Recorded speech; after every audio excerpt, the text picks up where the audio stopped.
What's up guys, Lon here from Android Authority, and this year's crop of Motorola products is the first year fully under the helm of Lenovo, but has this change had any effect on Motorola's flagship smartphone of the last couple of years, or does the Motorola experience that we've all come to know and love still remain intact? Well, that's what we're about to find out with the Moto X Pure Edition.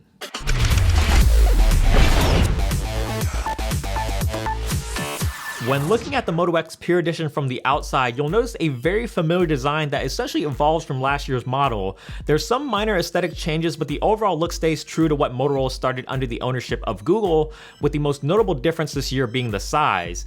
It's a much larger phone now, and what once started out as a small, compact smartphone in 2013 is pretty much all but gone. For a phone with a 5.7-inch screen, it doesn't feel as large as you might initially think, and it's surprisingly manageable in one hand thanks to the much tighter bezels all around. It's not the thinnest phone in the world, but the sloping curved back makes it feel thinner than it actually is, and it's very comparable in size to phones like the Note 5 and the OnePlus 2, so if you can handle those phones, you'll be able to handle the Moto X with no problems at all. It's still made of very high quality materials with an all-metal frame that gives it a very solid feel, and the default backs are made of a soft textured silicone material, which I personally love because not only does it feel extremely comfortable, but it also provides a lot of grip. If the default colored backs aren't your thing, you can of course customize it through Moto Maker, which to me has always been one of the best parts about owning a Moto X. There's a ton more options to choose from now than ever before, with a myriad of colored backs, wood backs, leather backs, accent colors, and you can still put your own custom engraving to truly make it your own. A Moto X also wouldn't be a Moto X without the signature Motorola dimple on the backside, which is now encased in a single metallic strip with the camera module and LED flash, and the dimple is back to a much smaller, more subtle size, which I personally like a lot better over the large dimple on last year's Moto X. Taking a tour around the rest of the device, the buttons and ports are in pretty typical locations for a Motorola device. You've got the power and volume buttons on the right side where they're very easy to reach, and the power button still has that same ridged texture that makes it easy to find by feel. On the bottom is the standard micro USB port, and up top is the 3.5mm headphone jack sitting dead center, along with the nano SIM card tray that now doubles as a micro SD card slot for extra storage. On the front side, there's quite a bit of action going on. Besides the typical ambient light and proximity sensors, you have the IR sensors for triggering Moto display without touching the phone, front-facing speakers, and the front-facing camera with a selfie flash, both of which we'll get into a little bit later. The display on this year's Moto X not only received a big bump in display size, but also in resolution. It is now a 5.7-inch screen with a resolution of 2560 by 1440, but unlike the last two Moto X's, it's not AMOLED anymore and has instead been swapped out for a TFT LCD display.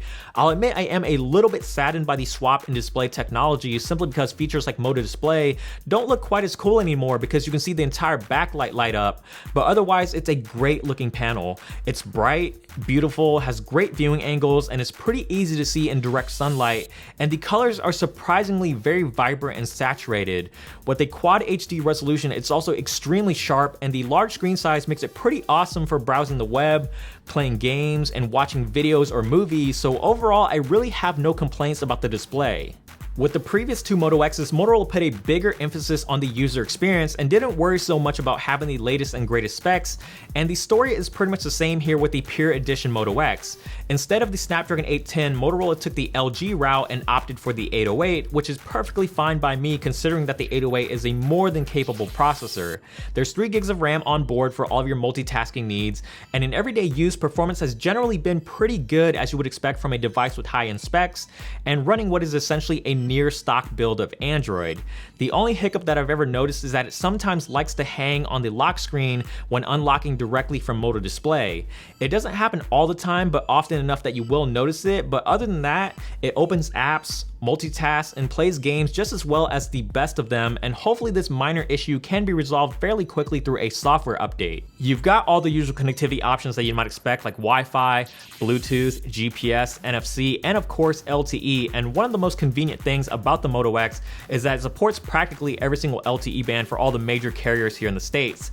So T-Mobile, AT&T, Verizon, Sprint, it doesn't matter which carrier you're on, this phone is essentially just plug and play. So you basically take this phone to any carrier, plug in your SIM card, and you are good to go.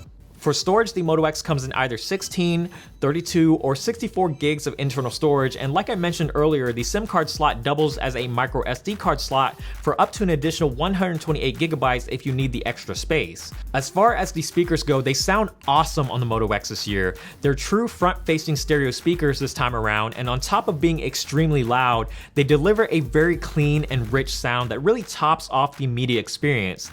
I would say they're still not quite as good as HTC's boom sound, but definitely a close second, and they're obviously better than any other phone out there with a single firing speaker. Battery life on the Moto X hasn't been all that great in my experience, even though it's packing a fairly hefty 3000 mAh battery inside, and I can get through a full day, but it's literally by the skin of my teeth, and the phone typically only lasts me about 12 to 13 hours before I finally have to put it back on a charger. And if you like to game a lot on your phone, you can pretty much forget about this phone getting anywhere near a full day.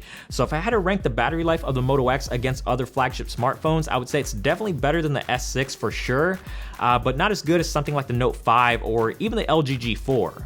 The nice thing about the Moto X though is that it charges extremely fast with Motorola's turbo power charger. Motorola says it's the fastest charging smartphone in the world, which is a pretty bold claim. Whether that's actually true or not is another story entirely, but with the phone turned completely off, I've been able to go from 0 to full in roughly 75 minutes time, making the Moto X pretty easy to fill up or top off anytime during the day. One of the biggest weaknesses of the Moto X line or any Motorola phone in recent years really is the camera, and Motorola is looking to change all of that this year. On the rear is a 21 megapixel sensor with f2.0 aperture but no OIS, and the front facer is a 5 megapixel wide angle lens with an included front facing flash, which is a really nice touch, but considering the front camera does a decent job on its own and is perfectly capable of finding your face in most situations, the flash isn't particularly all that useful unless you happen to take a lot of selfies in pitch black rooms.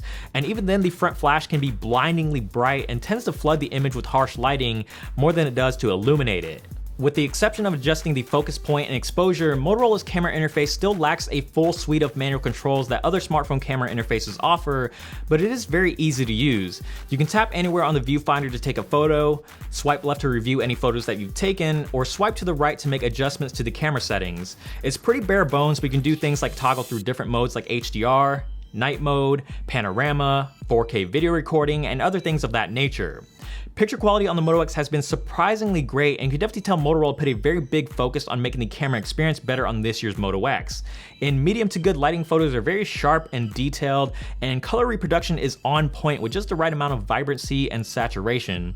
The HDR image processing on the Moto X has also been quite nice. It does a great job of bringing out a lot of detail from the shadows, especially in high contrast or backlit scenarios, and adds just a little bit of extra saturation and warmth to the images without causing them to look unnatural. Low light performance has also made some really huge strides this year. I would say it's still not as good as something like the S6 or Note 5, but definitely leaps and bounds better than the 2014 Moto X for several reasons. The images are much sharper and more detailed, which you can see pretty easily when zooming into text.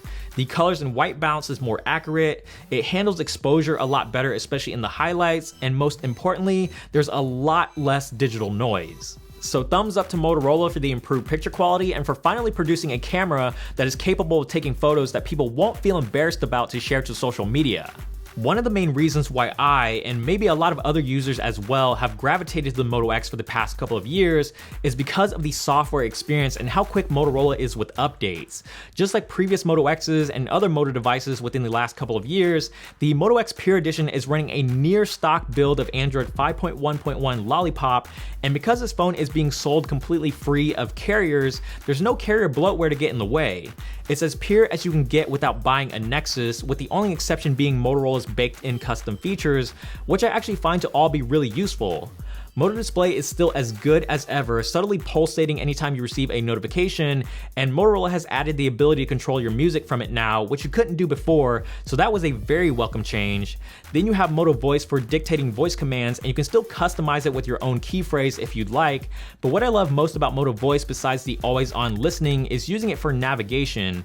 Being able to tell your phone to navigate home or anywhere that you need to go without having to wake up the phone or touch it at all is extremely useful, especially if you have your phone sitting sitting in a car dock like I do, and it's also a lot safer when you're driving. Speaking of safety, you also have Moto Assist, which can read your text messages out loud and tell you who's calling, or just keep your phone completely quiet to avoid interruptions, and this can also be done anytime you're in a business meeting or simply just need to get some shut-eye. And finally, you have Moto Actions, which are all really nifty and intuitive features. You can wave your hand over the front of the phone to trigger Moto Display, chop twice to trigger the LED flash, and if you take a lot of pictures, you'll find yourself using the double twist of the wrist to launch the camera pretty much on a daily basis. Motorola is taking a different approach with the sales of the Moto X this year. Instead of partnering with carriers, Motorola is selling the phone direct to consumers through Motorola.com, Amazon, and Best Buy for a base price of $400 unlocked, which is an absolute bargain for a smartphone of this caliber.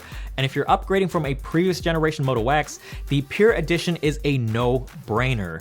For $400, you really can't go wrong. You're getting some very high-end specs, great build quality, a large, beautiful high-resolution display, a camera that won't disappoint, and one of the cleanest and pure Android experiences around. Most importantly, you have Moto Maker, a customization tool that allows users to create a truly unique experience that's yet to be rivaled by anyone, and being able to create a product that is a representation of you is something you can't put a price on. As always, thank you guys so much for watching this video. If you did enjoy it, please give it a thumbs up down below. We definitely appreciate it. And also subscribe to the channel, which is also down below if you haven't already. And if you want to see more here from us at Android Authority, make sure to check out the links over here on the side. And feel free to follow me on social media. Those links are somewhere right here. And don't forget to check out the website as well, androidauthority.com, because we are your source for all things Android.